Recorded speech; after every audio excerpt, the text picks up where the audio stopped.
Hello gardeners, ఇది cosmos. అందులో lemon yellow cosmos.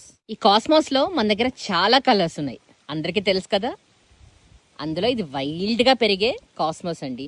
మన గార్డెన్లో ఈ ఫ్లవర్ పెట్టుకున్నాం అనుకోండి, చక్కగా ఎల్లో కాబట్టి తేనెటీగలు, తుమ్మెదలు, హమ్మింగ్ బర్డ్స్ చాలా అట్రాక్ట్ అవుతాయి.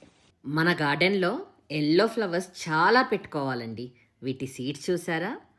ఇవే అండి వీటి సీడ్స్. కొంచెం గుచ్చుకుంటా ఉంటాయి. తీయటం కొంచెం కష్టమే, కాకపోతే తప్పదు కదా. మీకు ఇవ్వటానికి మేము సీడ్స్ ఎప్పుడూ ముందే ఉంటాం. ఈ సీడ్స్ కావాలి అంటే ఈ వీడియో కింద కమెంట్ చేయండి, I want lemon yellow cosmos అని. కమెంట్ చేసి మీ కమెంట్ని స్క్రీన్ షాట్ తీసి నాకు వాట్సాప్ చేయండి. నా వాట్సాప్ నెంబర్ గుర్తుంది కదా, 9133111222. సదా మీ సేవలో మీ 3K ఆర్గానిక్స్.